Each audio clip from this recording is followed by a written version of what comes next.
आज तो जय जय हो गया हो। राधे राधे, जय बाबा की। हम गौतम झा स्वागत करते हैं मिनी ब्लॉग में। आ जाइए, ये है मंदिर का नज़ारा। कैसा लग रहा है वो मंदिर, कमेंट कर दीजिएगा ध्यान पार के कैसा है। तो चलिए, बगीचा आ गए अब। और बगीचा देखिए कितना सुंदर लग रहा है, फूल सब खिला हुआ है। और ये देखिए मंदिर, और ये है गाय माता सब बैठी हुई है। सब एकता में ही बल है भैया, एकता बनाइए हिंदू भाई। और ये देखिए बगीचा में पानी पट रहा है, जल ही जीवन है। इन सब का तो जल ही जीवन है, ये पौधा सबका। चलिए और दिखाते हैं, ये रहा मंदिर का दृश्य।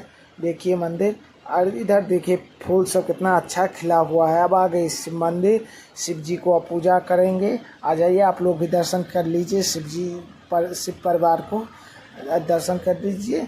और यहाँ आ गए, अब तरबूज काट रहे हैं हमारे भैया श्री।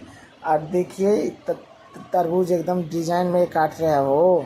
तरबूज यहाँ का खा के तो मन आनंदित हो गया। देखिए भैया कितना अच्छा मौसम है हो। हम तो उड़ने लगे थे भाई, मगर बच गए। सूर्यदेव जी महाराज प्रार्थना हमारे सुन लिए। जय हो सूर्यदेव जी महाराज।